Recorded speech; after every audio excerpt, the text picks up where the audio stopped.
But I did save this one for you. We're going to go For over to me, superhero hype, and this is rumor superhero territory. hype rumors. My favorite. Not really. I did read the article. I thought this was just interesting. So, Okay. rumor Kevin Feige concerned about the Russo Brothers directing Avengers 5 and 6. Okay.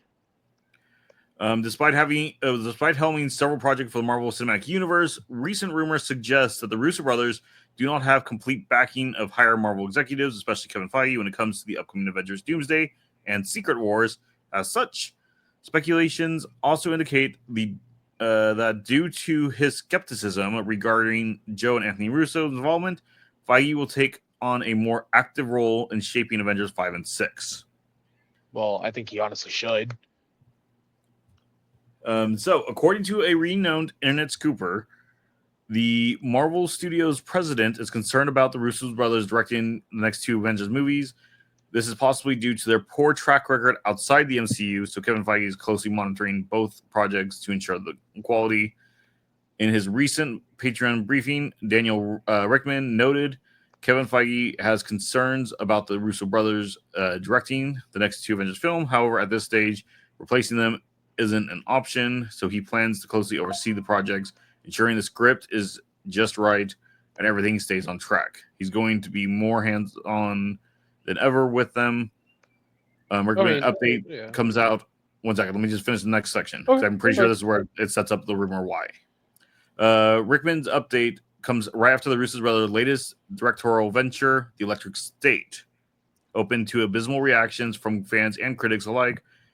Coming soon.net, Jonathan Sim provided a rating of 5 out of 10 for the movie's writing. The positives and negatives will wind up negating each other, making it a wash. In general, Joe and Anthony Russo have tasted little critical success in the director's chair following their exit of the MCU in 2019, overseeing underwhelming projects like Cherry and The Gray Men. Mm-hmm. Okay, that I wanted to get the context in there before I let you go. I'm sorry. And yeah, it doesn't really surprise me. Because like honestly, I kind of have this take as well, but like at the same time, you look at what they did within the MCU, and that's Winter Soldier, that's Civil War, that's Avengers: Infinity War and Endgame, right? Yeah, Their track record within the MCU is 0 to none. Like it is stellar, right? correct. But that makes me wonder, and I'm sorry. I'm sorry for jumping in. Good. It does make me wonder though, how much of those were written by them opposed to directed by them, Yes. because we have seen even through just regular credits, a lot of the writing team we had up through Endgame are gone, Yeah. and so you can have a good set of writers and a bad director and have a bad film. You can have bad writers and a good director and still end up either a bad film or a at least workable film. Yeah. You have to have the good partnership. It sounds like, at least from what I'm reading, and this is why I wanted to jump in. It sounds like to me that the Russo brothers are more so writing this next set also. Okay. I believe so. I believe so. Don't quote me on that. No. Yeah. Again, we're in rumor territory. Do not take any of this little section for this little time being as fact or whatnot. But please go on. Um, but like, it also makes me question how hands-on was Feige on those other projects that they worked on. You know, Yeah. because and then like these films are so critical to everything else, like future MCU, that they need to get it right. And I think he needs to be extremely hands-on with these ones. I think. Okay. Let me pose a question. Okay. Based on the article, do you think that he's nervous about them, or do you think it's more so Big Brother Disney is not happy with the way the MCU is running and more on his back to make sure these next two are either successful or maybe this is looking towards the end of his contract? Since we have had what in your opinion, what would be a success in this after Endgame from Marvel besides Spider-Man? Guardians 3. Okay, I'd give you Guardians 3. But Guardians 3 was written pre-Endgame, I believe it was. It couldn't have been. Maybe like the general plot, but like the like script could not have been written pre-Endgame because it's so pivotal because Gamora isn't part of the team. True. Because Gamora's dead. True. Yeah. Well, but Gamora dies in Infinity War. Exactly. So they could have been written pre-Endgame. What are you saying? There's a period between Infinity War and Endgame. No, there isn't. The movie came out next to each other. It came out a year later. Yeah, a year between. Correct. But Infinity War and Endgame were written together because they were shot at the same time. Correct. But it could have been written before Endgame came out. Okay, I understand what you're saying now. And so the writing team was still there because if the writing team would have been around to still help with the edits. Okay, I get what you're saying now. Let me see. Shang-Chi. Oh my God, Shang-Chi. Like, it's not like standout perfect, but like just as like it's just a solid MCU movie, I think. See, I would actually personally rate Shang-Chi pretty low. Yeah? I don't think it's strong. I don't think it's a strong contender. I think that's also why we haven't really heard of anything more with the character. I don't even think financially it did well. Pull up the numbers. That's where I was going. Yeah. Because I believe that's wrong. If it did, it might have done well overseas. I don't believe it was. It would have done like amazing in China.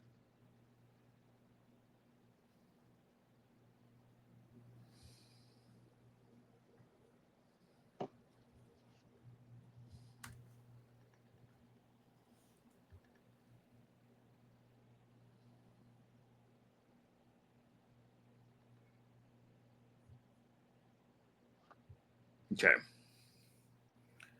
Let's bring this over. Oh, where did it go?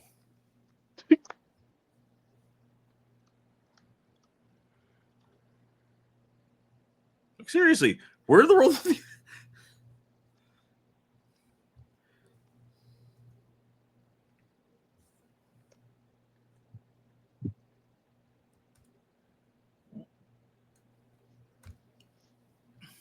Okay.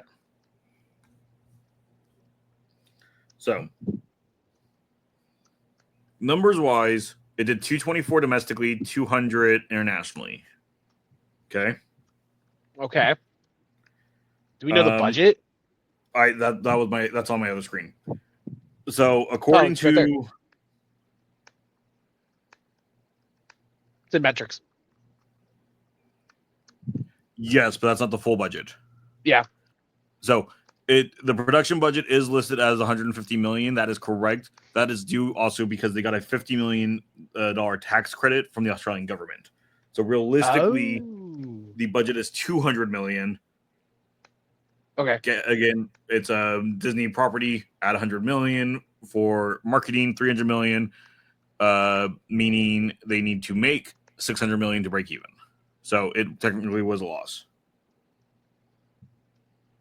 It wasn't a loss by much, depending on where they actually sat in their final numbers. Yeah. Again, this is just me doing quick mental math. Yeah. But no, financially, this movie didn't pull what they would have counted on. Interesting. And it died fast. Okay. I know fan reception to it was like really high though. Just nobody went to see it, I guess.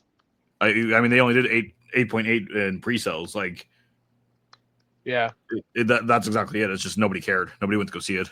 Well, because the last movie to release was Black Widow. So yeah. Well, this is 2021. This was September. Yeah, sounds right. Black Widow would have been February 21. Or February or March 21. Yeah, so I mean, we're still. Oh, actually, no. I think it was July.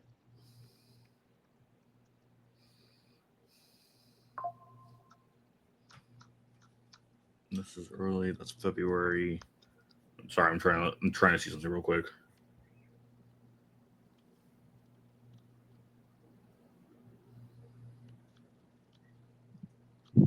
So I just went back to the CDC's website. Okay. Okay. So I'm trying to put myself back where we were at this time of everything going on. Oh yeah, that's a good point. And we were still very much in the middle of everything. Yeah. So that is to take into consideration with it. Mm-hmm. But even if we look at the home market sales, it only did over 15 million. Yeah. So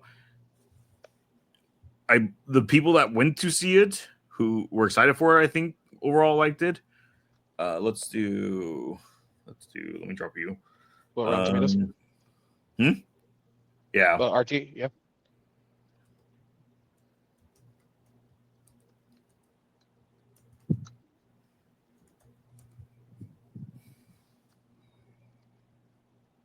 Yeah.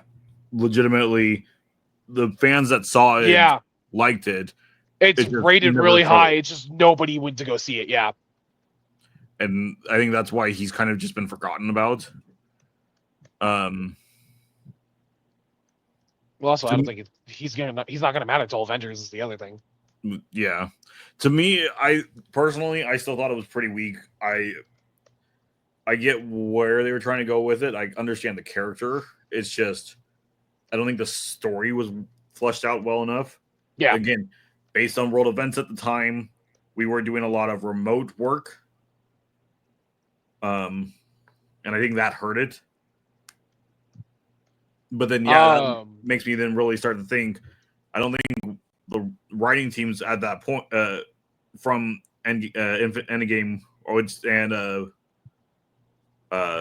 the Avengers, not Avengers, Guardians. Okay. I don't think those teams would have still been around. Because Guardians came out way after this. But again, that's what I need to try to find. When did Guardians 3 May. Oh, when was the script run? It released May 23.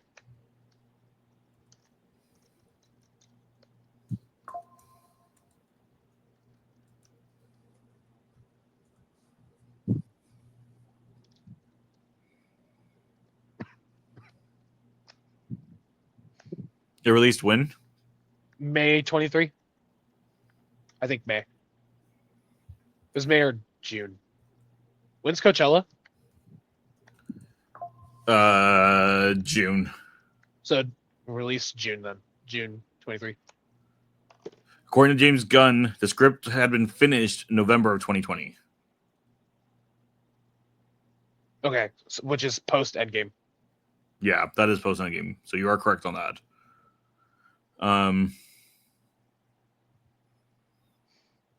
It's just the writing, especially from Endgame or Guardians Galaxy 3, is very different compared to like Black Widow and Shang-Chi. Yeah. Personally, I didn't care for Guardians 3, but that's just me. Was Doctor Strange a financial success? Multiverse of Madness? I want to say it was because because of the fact it was Doctor Strange, but it also was Wanda. Yeah. And again, Wanda during the quiet time for movies is how I'll word that. Was still doing very well because the show still was going on. Yeah. And the show was very popular. So worldwide, it did about 952. Yeah, okay, that's a financial success. Opening weekend was 187. The production budget was 200 million.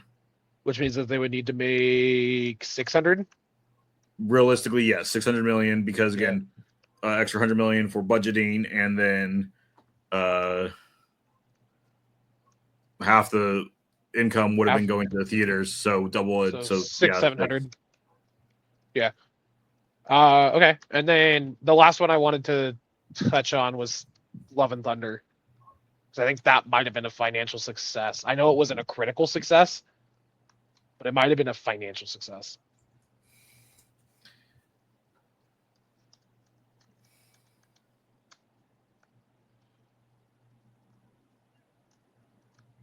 Wow.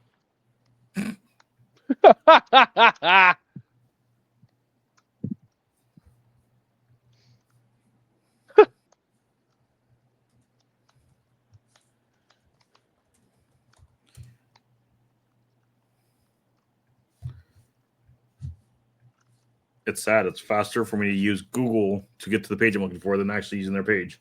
Yep. If it loads. There it goes. So Thor: Love and Thunder came down to 760. Because I think this is when the wear and tear of Marvel at this point is coming in. Yes. People are getting the exhaustion. This was the hard fatigue. It had a really high budget. God. It had a budget, 250. So 125. So that brings us to 375. So 750. Which it broke even. It broke even. Okay.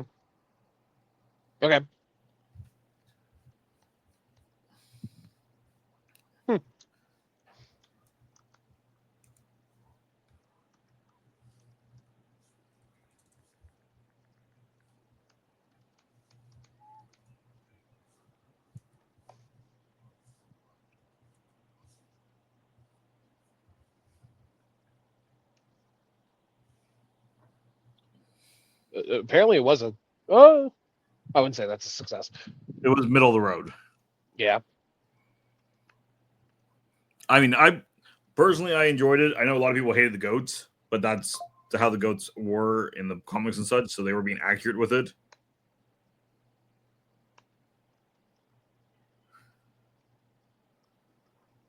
I don't know. I don't think the Marvel's had a good set of writers, or had writers that were as lenient what they were allowed to do like before. Yeah. They may be more restricted, and that may be what is tying them down. And if that's the case, this rumor about Kevin Feige being a little bit more tight on it, it may not be because of the Russo Brothers. It may just be because of that. Yeah. But that makes me wonder also, how involved has he been in these other projects? Yeah.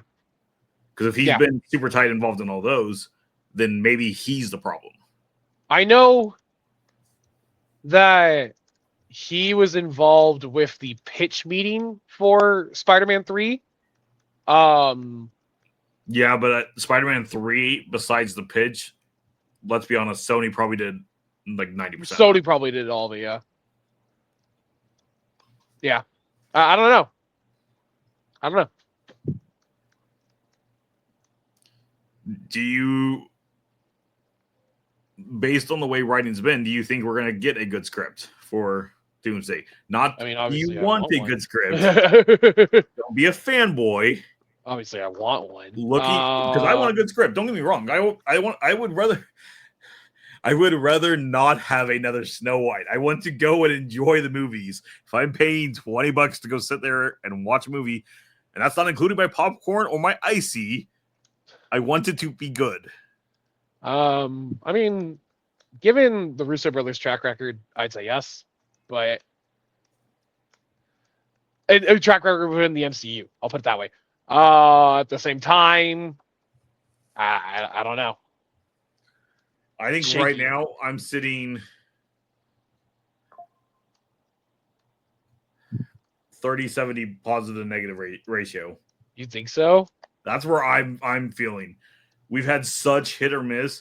And again, we know Daredevil, which we've been reviewing, the reshot or the new shot episodes, the first few we got, were really good.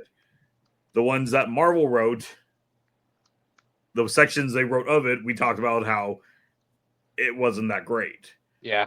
That's the writing talent they have. Now, that was also a team that wasn't used to writing TV shows, and so they brought in a TV show to write the rest of this. But at the same time, that's still a character they were trying to bring in. Mm-hmm. Because, no offense to them, but if I still haven't seen the Marvels, so I can't speak on the Marvels. But I think it's okay. But nobody saw it. What? Nobody saw it though. Nobody saw it. No. Again, by that point, everybody was done.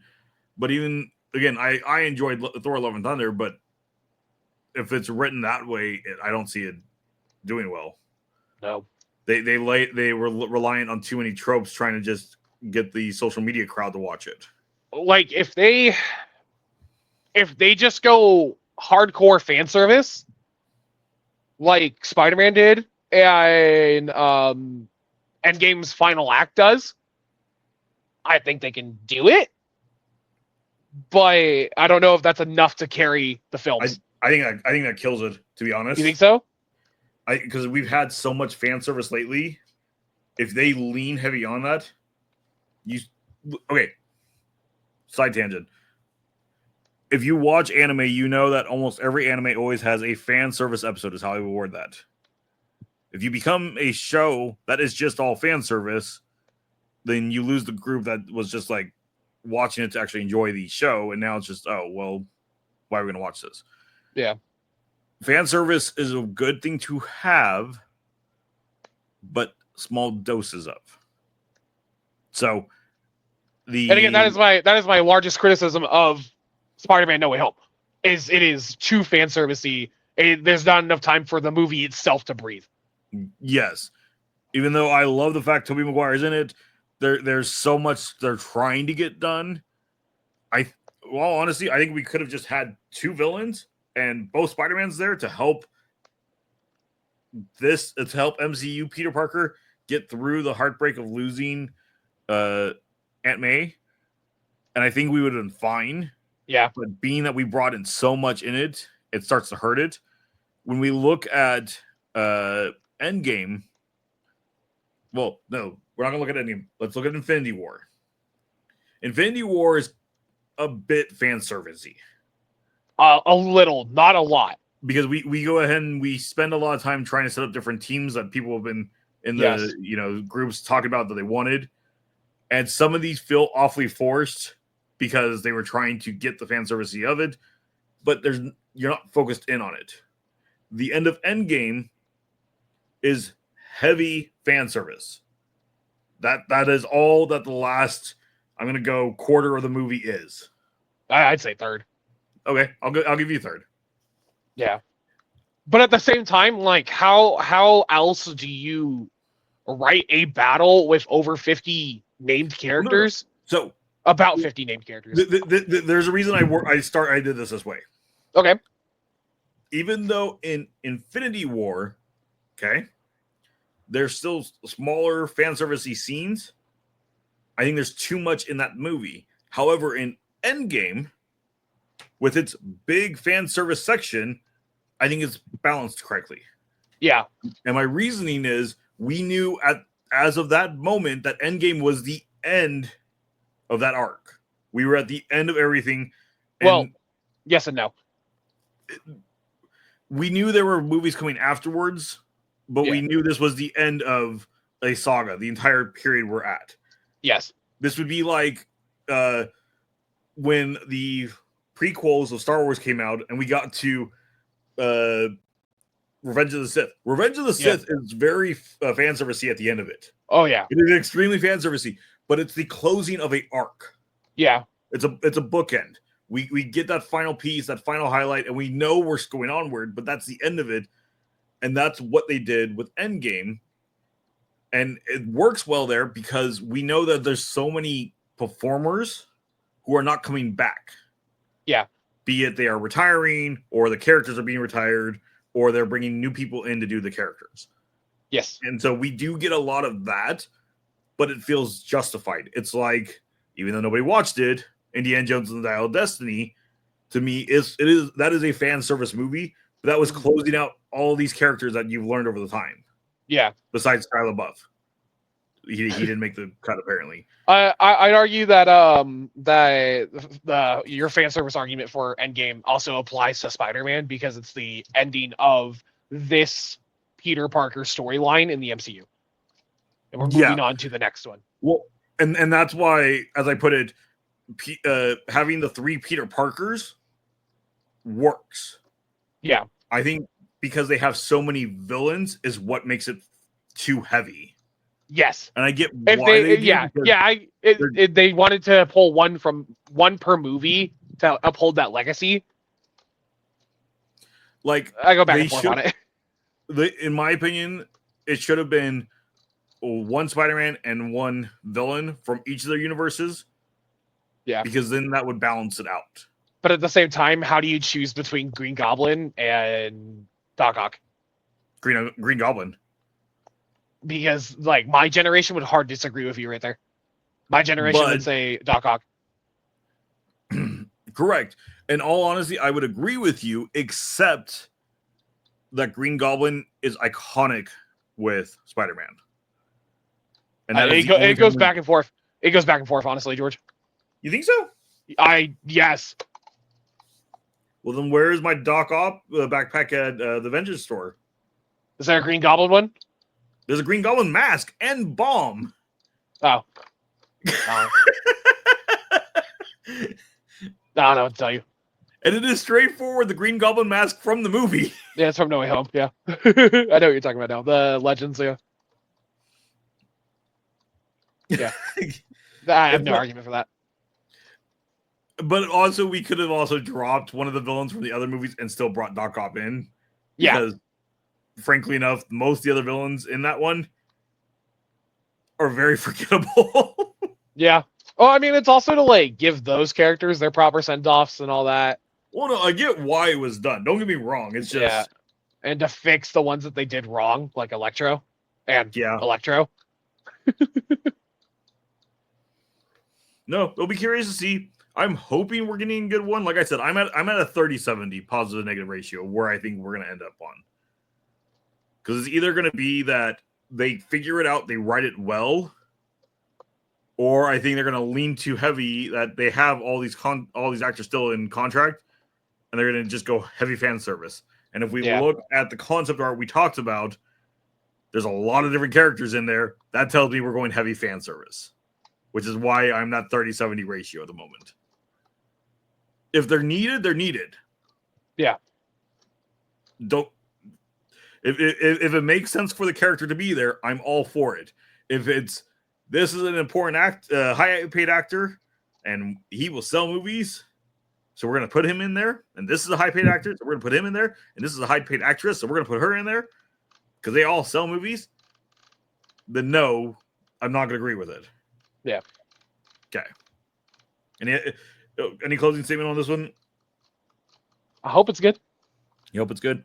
I hope it's good. I hope they do Doom right, because Doom has been snuffed by films. Yes. Every attempt.